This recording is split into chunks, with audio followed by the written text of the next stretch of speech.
자, 이 시간에도 지난 시간에 이어서 땡땡땡 탭스 문제 좀 풀어봅시다. 페이지 80번에 있는 7번 문제입니다.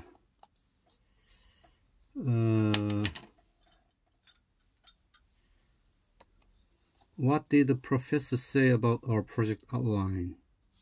그 교수가 우리의 프로젝트 개요에 대해서, 우리가 프로젝트 개요에 대해서 우리의 프로젝트 개요에 대해서 뭐라고 말하디?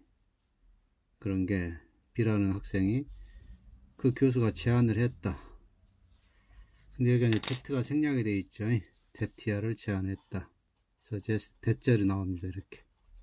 that, suggest 다음에 목적절 that가 나오죠.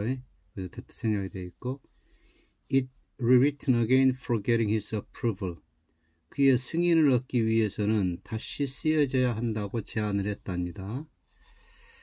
근데 이제 여기서 답을 B라고 했어요. 물론 B 맞습니다. 그런데 being도 맞아요.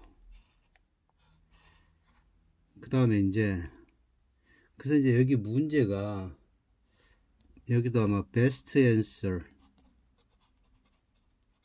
문법적으로 맞는 걸 골라라가 아니고 가장 어울리는 답을 골라라니까 요거 두 개 중에서 being보다는 B가 훨씬 자연스럽습니다. 자연스럽다기보다는 더 좋습니다. 이제 그 이유는 좀 이따 설명을 드릴게요. 자, 가정법 현재하고 미래를 먼저 이해를 하셔야 이 문제를 풀 수가 있습니다. 결론적으로 지금 여기서 해설집에서는 should 플러스 동사의 주절의 제한을 나타내는 동사 suggest가 있으므로 정석절은 주어 동사 should를 요걸 생략하고 be만 써야 된다 이렇게 나와요. 근데 이 설명이 잘못된 거예요. should be를 쓸 수도 있고 be도 쓸 수 있습니다. 그래서 should를 생략해야 한다는 설명은 말이 안 되는 설명이에요. 그래서 좀 답답하긴 합니다. 자, 보시죠. 가정법 현재는 현재 또는 미래에 대한 불확실한 추측을 할 때 사용을 하죠. 만일 내일 비가 온다면 비가 내일 올지, 지금 미래에 대한 불확실한 추측이죠. 내일 비가 올지 안 올지 몰라요. 그죠? 그 불확실한 추측합니다. 그래서 만일 내일 비가 온다면 나는 집에 있겠다 이런 얘기인데, 가정법 현재의 공식은 if 플러스 주어 플러스 원래는 동사의 원형이에요. 이렇게. 근데 현대용으로 넘어오면서 직설법 현재를 이렇게 써버려요. 근데 지금은 오히려 이걸 더 많이, 여기 나오네. 현재는 직설법 현재를 더 많이 사용한다고 나오죠. 그 다음에 이제 귀결절은 주어 플러스 조동사 플러스 동사의 원형. 가정법 현재 이 공식 외우지 마세요. 이 예문 외우세요. 예문 외워버리면 여러분이 공식 만들 수 있습니다. if 플러스 주어 플러스 동사의 원형 내지는 직설법 현재, 정석절은 주어 플러스 조동사 플러스 동사의 원형, 이렇게 공식을 만들 수가 있어요. 그 다음에 이제 가정법 미래 봅시다. 가정법 미래는 두 가지가 있습니다. 미래의 실현 불가능한 가정법 미래가 있고, 그 다음에 실현 가능성이 조금은 있는 거예요. 이 두 개가 있는데, 실현 불가능할 때 우리가 were to 가정법을 씁니다. 그 공식은 if 플러스 주어 플러스 were to 플러스 동사의 원형, 귀결절은 주어 플러스 조동사의 과거나 현재 플러스 동사의 원형. 원래는 조동사의 과거여야 되는데 미래 일을 나타나다 보니까 조동사의 현재를 쓰기도 해요. 자, 무슨 얘기냐면, 자, 여기서 일단 were to는 투부정사의 형용사적 용법에서 be2부정사 있죠. be2부정사를 응용한 가정법이에요. 그러니까 he is to come, 그가 올 것이다, 이렇게 되잖아요. 그가 올 것이다. 그래서 be2부정사를 그대로 갖다 붙여서 be만 동사의 과거로 비동사의 과거를 써준 겁니다. 그래서 만일 해가 서쪽에서 뜬다면, 그러니까 여기서 뜬다면 이거 설령이라니요. 설령 뜬다 하더라도 일종의 양보죠. 만일 해가 서쪽에서 뜬다 하더라도 나는 그녀와 결혼하지 않겠다 이렇게 되죠. I will not marry her, I would not. 근데 이거 동사의 시제가 과거 형태다 보니까 조동사의 시제도 과거 형태로 와야 시제일치가 되는 거예요. 근데 이것이 미래의 일을 나타내니까 would 대신에 will을 쓰는 게 이제 그 일반화돼 갖고 will까지 씁니다. 그래서 조동사의 과거 와도 되고 현재 와도 되고 상관이 없어요. 여기서는. 그 다음 이제 should 가정법은 저는 혹시 가정이라고 명명을 했습니다. 혹시 가정. 그래서 실현 가능성이 좀 희박한 게예요. 자, 요 what 대신에 should가 들어갑니다. 이렇게. 내일 혹시라도 비가 온다면 나는 밖에 나가지 않을 거야. 자, 여기서는 내일 비가 올지 안 올지 모르죠. 근데 여기서 내일 비가 안 올 걸 알아요. 그러니까 라디오단다. 텔레비에서 내일 비 올 확률 5% 미만입니다 했단 말이죠. 그래도 혹시라도 비가 온다면 그런 말이에요. 비가 안 올 줄 아는데 그래도 혹시라도 비가 온다면 실현 가능성 희박하다는 얘기죠. 자, 그래서 이 가정법 미래하고 가정법 현재를 잘 이해를 하셔야 됩니다. 가정법 미래하고 현재를. 그러면 보십시다. 나는 그가 혼자 가야 한다고 제안을 합니다. 나는 그가 혼자 가야 한다고 제안을 합니다. 그 내가 제안을 하죠. 그 사람 혼자 가라고. 그러면 그 사람이 혼자 가겠습니까? 안 가겠습니까? 모르죠. 그죠? 그럼 미래에 대해서 불확실하죠. 또 미래에 대해서 실현 가능성이 희박할 수도 있겠죠. 이해 가시죠? 자, 내가 그 사람을 혼자 가라고 제안을 했어요. 근데 그 사람이 혼자 가겠습니까? 안 가겠습니까? 몰라요. 미래에 대해서 불확실하죠. 그가 갈지 안 갈지 불확실하다는 얘기예요. 여기서 그가 안 갈 또는 갈 가능성이 꽤 희박하다고 볼 수 있겠죠. 이건 그 사람 마음이니까. 그래서 결국 요 주절의 동사가 제안, 명령, 주장, 고집, 또 요구 이럴 때는 요구를 하고 주장을 하고 제안을 하지만 그 뒤에서 그러한 일이 생길지 안 생길지 불확실하잖아요. 그러니까 가정법 현재를 적용하거나 가정법 미래의 should 가정을 적용한 거예요. 그래서 우리나라 문법책에서 뭐라 그럽니까? 이 주절의 동사가 요구, 공고, 추천, 제안, 결의, 결심, 명령, 의도 이렇게 나올 때는 should 플러스 동사의 원형인데 should를 생략할 수 있다라고 설명을 합니다. 그 설명은 잘못된 설명이에요. should 플러스 동사의 원형이 올 수도 있고 동사의 원형이 올 수도 있다. 이 두 가지 용법이 있다라고 설명을 해야지. 원칙은 거기서 문법책에서 말할 때는 should 플러스 동사의 원형이 원칙인데 여기서 should가 생략 가능하다 이렇게 설명하면 안 된다는 얘기죠. 가정법 현재가 적용이 될 수 있고 가정법 미래가 적용이 될 수 있다 이렇게 설명이 돼야지. 무슨 말씀 이해 가시죠? 그래서 여기서 문제에서 해설집에서 should 플러스 동사의 원형인데 should를 생략해야 한다? 이건 뭐 말도 아니고 막걸리도 아니고 이해 가시죠? 그래서 여기는 B입니다. 이제 should be 해도 되고 be 해도 된다는 얘기예요. 이해 가셨죠? 이제 예문 몇 개 더 들어봅니다. 종업원들은 요구를 해왔습니다. 그 부장이 사임해야 한다고. 그럼 부장이 사임할까요? 안 할까요? 모르잖아요. 그럼 부장이 사임할지 안 할지 모르니까 미래에 대해서 불확실한 추측이니까 가정법 현재를 적용하면 동사의 원형, 가정법 미래에서 혹시 가정을 적용하면 should 플러스 동사의 원형 이렇게 쓰잖아요. 그런데 요즘 미국에서 미국 현대어에서는 must go 쓰기도 합니다. must go 또는 그냥 직설법 현재 그냥 쓰게 돼요. goes. 그래서 이것을 명법학자들이 아직은 문법적으로 완전히 맞다고 볼 수 없다라고 얘기를 합니다. 근데 스트리트 잉글리시 즉 격식을 갖추지 않는 문장들에서는 이거 가끔 씁니다. 심지어는 신문에서도 신문 기사에서도 이런 표현이 나와요. 그래서 앞으로 이것도 맞다고 문법이 바뀔 수도 있어요.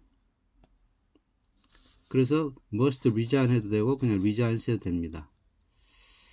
근데 원칙은 이 두 개가 원칙이라는 얘기예요.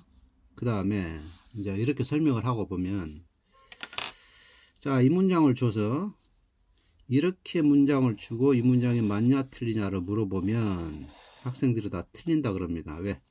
어제 그 사람은 고집을 피웠다. 그 여자 죽었다고 해석이 되죠. 자, 요것은 어제 그 사람이 고집을 피웠어요. 그 여자 죽어야 한다고. 자, 고집 피우는 시점이 어제죠. 어제가 과거죠. 그러면 그 여자가 죽을 일은 어제 이후로 죽거나 안 죽거나 그러겠죠. 그 여자 죽어야 돼 라고 그가 고집을 피웠어요. 그러면 그가 죽었는지 그가 죽을지 안 죽을지 모르니까 she should die 또는 she die 이 두 개 중에 하나 오겠죠. 이렇게. 근데 이건 무슨 문장이냐면 어제 그 사람이 고집을 피웠습니다. 뭐라고? 옛날에 그 여자 죽었다고. 요것은 고집을 피운 시점 그 이후의 일이 아니잖아요. 그러니까 그것은 직설법이 돼야지 가정법으로 적용을 시킬 수가 없죠. 무슨 말인지 이해 가시죠? 다시 한번 요것은 그 여자가 죽어야 돼 라고 고집을 피웠는데 그 여자가 죽겠어요 안 죽겠어요? 모르죠. 그러니까 가정법 현재나 가정법 미래가 오는 것이고, 요거는 분명히 그 여자 살아있는 걸 내가 아는데 이 멍청한 놈이 그 여자 죽었다고 계속 고집을 피워요 옛날에. 그러면 과거에 있던 사실이니까 가정법하고 전혀 상관이 없잖아요. 미래일하고는. 그래서 그대로 직설법 대가고 줍니다. 그래서 요 주절의 동사가 주장, 명령, 제한, 고집 따일 때는 should 플러스 동사 원형을 써야 한다 그러니까 요것마저도 동사의 원형이나 should 플러스 동사 원형을 써야 된다고 생각하시면 안 돼요. 이렇게 표를 그려보고, 자, 고집하는 시점에서 앞으로 있을 일을 고집하는 건지 아니면 과거에 있었던 일을 고집하는 건지를 잘 살펴봐야 됩니다. 고집의 경우에는. 또는 주장도 마찬가지죠. 옛날에 있던 일을 주장하는 것은 가정법과 전혀 상관이 없으니까 should 플러스 동사의 원형이나 동사의 원형을 대입해서는 안 돼요. 대입시켜서는. 여기까지 무슨 말인지 이해 가시죠? 그 다음에 동사가 아니더라도 명사가 오는 경우, 자 이제 예문을 들어보겠습니다. 자, 위원회에서는 제안을 했습니다. 뭐라고? 미스터 김이 선출돼야 된다고. 그러면 미스터 김이 선출되겠어요 안 되겠어요? 모르잖아요. 모르니까 가정법 현재를 쓰든지 아니면 가정법 미래 should 가정법을 쓰든지, 또는 나는 요구를 했습니다. 뭐라고? 그 위원회가 그 위원회의 결정을 재고해야 한다고. 자, 내가 요구를 했지만 그 위원회가 그 위원회의 결정을 재고하겠습니까 안 하겠습니까? 모르죠. 그래서 동사의 원형 가정법 현재를 적용하든지 should 플러스 동사 원형 가정법 미래 should 가정을 적용하든지. 근데 여기는 이제 고집 제한이 아니죠. prefer죠. 나는 좋겠다고 나는 대티아를 선호한다. 내가 대티아를 선호하는데 그 대티아라는 일이 그런 일이 발생하겠습니까 안 하겠습니까? 그건 여건 마음이죠. 내가 대티아였으면 좋겠다고 바라지만 그것이 그대로 그냥 혼자 내버리니까 그대로 내버려 두는 것이 좋겠다. 이 should be 그것이 그냥 지 혼자 내버려 두는 것이 좋겠다.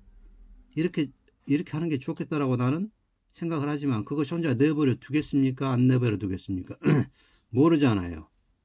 그래서 이것도 가정법 현재나 가정법 미래 중에 should 가정을 적용한 것이라는 얘기입니다.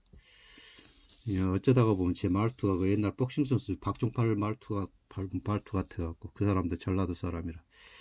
자, 그의 유일한 요구사항은 was 대티아였다. 그 시스템이 가동돼야 한다는 것이 그의 유일한 요구사항이었다.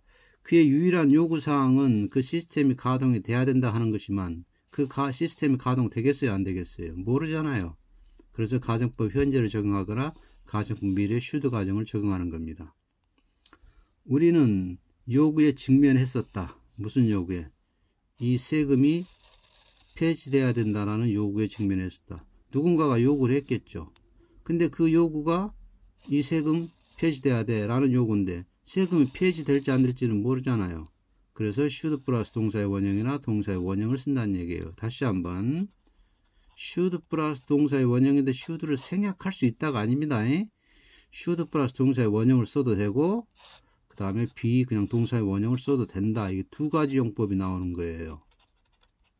그래서 그렇게 문법책을 쓴 사람은 왜 이런 요구, 명령, 뭐 이런 따위들, 요구, 권고, 추천, 제안, 결의, 결심, 의도 이런 따위의 동사가 오면은 should 플러스 동사의 원형을 써야 되고 또는 동사의 원형을 써야 되는 이유를 모르는 게, 그 이유를 모르니까 그냥 should를 이렇게 써야 되는데 should가 생략 가능하다라고 설명하는 거예요. 그러니까 답답하다는 얘기예요. 이 문법책을 넘어갑시다. 그래서 이제 필연성, 당위성을 나타내는 형용사도 적용이 됩니다. It is necessary. 대티아가 필요해. 뭐가? 그가 그 여자를 직접 만나야 할 게 필요해. 필요합니다. 근데 그가 그 여자를 즉시 만날까요? 안 만날까요? 모르잖아요.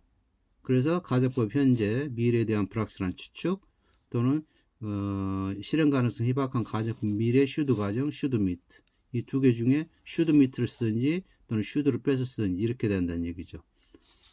그래서 이제 필연성이나 당위성을 나타내는 형용사가 뭐 필요한, 필수, 불가결한, 피할 수 없는, 이것도 필요한, 아주 절대적으로 필요한 이에요. 당위성은 뭐뭐 하는 게 당연하다, 뭐뭐 하는 게 적절하다, 뭐뭐 하는 게 더 좋겠다, 뭐뭐 하는 게 합리적이다, 바람직하다, 적당하다, 공정하다 이런 거. 자, it is appropriate. 대티아는 적절합니다. 뭐가? 이 세금이 폐지돼야 되는 게 적절해요. 이 세금이 폐지돼야 되는 것이 적절하다고 생각은 하지만 이 세금이 폐지되겠습니까? 안 되겠습니까? 모르잖아요. 그죠? 그가 그 여자와 결혼해야 할 게 필요해. 필요합니다. 그가 그 여자와 결혼해야 되는데 그가 그 여자와 결혼할지 안 할지는 모르잖아요. 단지 필요할 뿐이지. 이건 지 마음인 게 희의 마음이니까. 이해 가시죠? 그래서 이제 이런 것보다 추정의 should라 그럽니다. 여기에 사용되는 should를 추정의 should, 퓨러티브 should라 그러는데, 퓨러티브 should. 가정법 미래 should 가정이 나오는 should예요.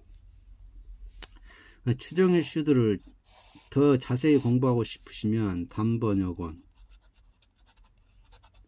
문법 동영상 강의, 거의 한 단번역원에 올려놓은 동영상 강의가 218개가 된데 첫 번째 아니면 두 번째 있어요. should가 두 번째나 있겠네. 첫 번째는 B2 정사고, 지금은 이제 단번역 연구원이라는 채널 이름으로 지금 이 동영상을 올리고 있습니다. 그 동영상 채널에서 지금 뭐가 잘못되어 갖고 요 채널을 제가 동영상에서 그 채널을 찾을 수가 없어서 다시 채널을 만들었어요. 단번역 연구원인데, 이 단번역 연구원하고 단번역은 다 똑같은 겁니다. 근데 지금 이제 단번역 연구원이라는 채널 이름으로 지금 쭉 강의에서 지금 동영상을 올리고 있는데, 이 단번역원에서 60개 정도가, 처음부터 60개 정도 동영상이 문법 강의예요. 근데 요거보다 훨씬 더 자세히 설명이 되어 있습니다. 그래서 그 다음에 여기서 being 와도 된다 그랬죠. being 와도 된다 그랬습니다. 자, 왜 그러냐면 요건 여기다 설명을 해야겠네. suggest 다음에 동명사 올 수 있어요. 무슨 얘기냐? The teacher suggested our reading the book. 자, 이건 동명사의 의미상의 주어죠. 우리가 그 책을 읽어야 할 것을 제안을 했습니다.